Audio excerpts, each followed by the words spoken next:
Good morning and a warm welcome to your show, Sunny Mornings in Boston. I'm your host, Melissa, and it's Tuesday, November 26th. You'll be interested to know, 100 years ago, today in 1924, the National Hockey League was established, initially comprising 4 Canadian teams. The league expanded when the first American club, the Boston Bruins, was introduced shortly thereafter, marking a significant moment in the history of professional ice hockey in North America. So now you know. And now, it's time for the weather report. This morning, it's mostly cloudy and feels like 32 degrees, with 4-mile-per-hour wind. The sunset will take place at 4:14, and it will rise again tomorrow at 6:49.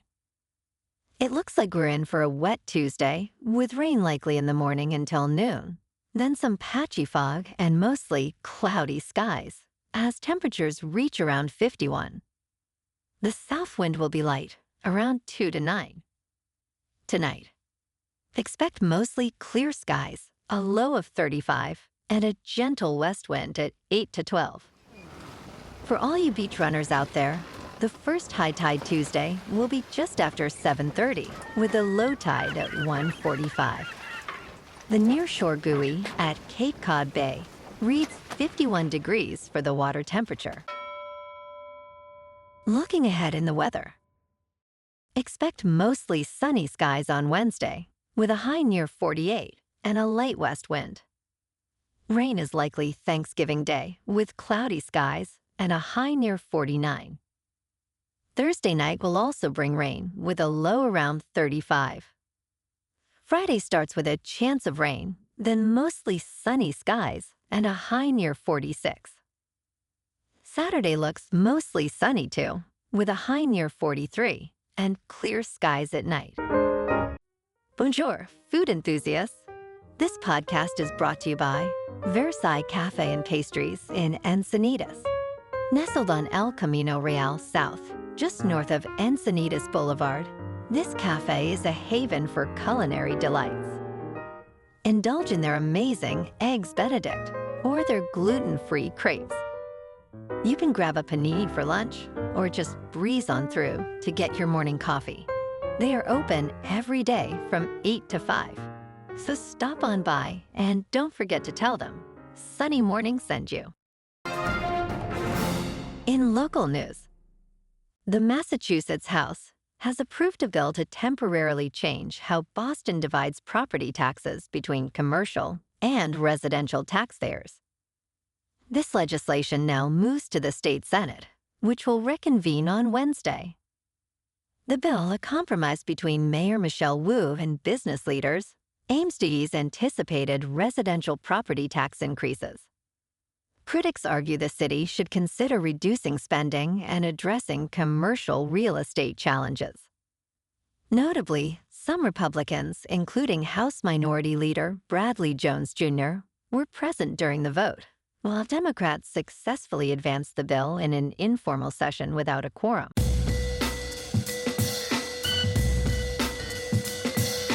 Now on to sports. On Monday Night Football in Inglewood, California, the Baltimore Ravens, now 8-4, edged out the Chargers 7-4 with a thrilling 30-23 victory. Lamar Jackson dazzled with 2 touchdown passes and a rushing score, while Derrick Henry powered through for 140 yards. Despite Justin Herbert's efforts, the Chargers' streak ended. In local sports, last night, the Celtics dominated the Clippers 126-94 at TD Garden. Jason Tatum led with 20 points, complemented by 3 rebounds and 4 assists. Kristaps Porzingis shined with 16 points in his season debut. The C's nailed 22 three-pointers Thursday night. The Celtics clash with the struggling Chicago Bulls at the United Center. Tonight, the Bruins, at 10-9-3, host the Vancouver Canucks at the Garden.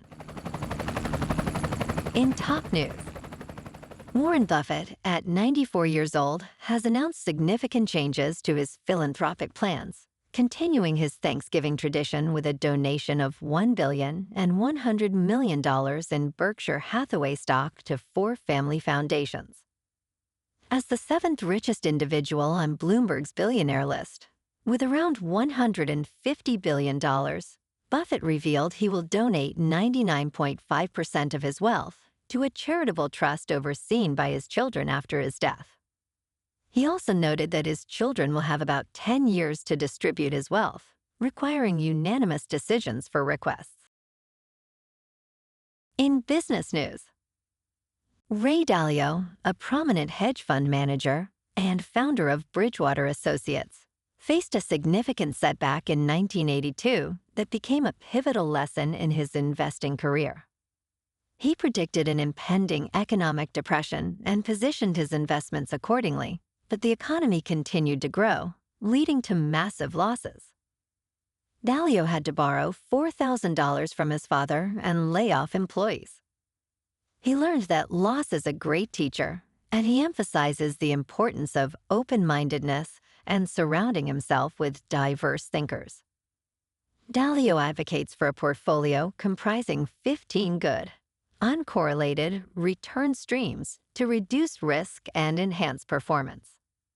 In crypto movement, Bitcoin is just under $94,900. Ethereum is just over $3,400. And Goatse's Maximus is nearing 77 cents. Moving on to a more local vibe. In our community spotlight on health and wellness, we are working with a national Pilates studio to bring you some free classes, so listen up. Check out Club Pilates, with several locations in the Boston area. Pilates presents a comprehensive wellness approach, cultivating strength, reducing tension, and elevating mental well-being. Scientific research affirms its benefits. So now you can check out Club Pilates for a free class, with locations in Canton, Wellesley, Hingham, Brookline, and Framingham. Just be sure to tell them Sunny Morning sent you by. And now, back to the show. Let's talk tech. OpenAI is facing significant challenges in court regarding its alleged deletion of evidence linked to copyright violations.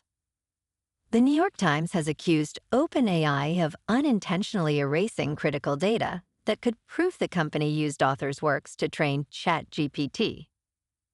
OpenAI denied deleting any evidence and blamed the newspaper for a technical glitch.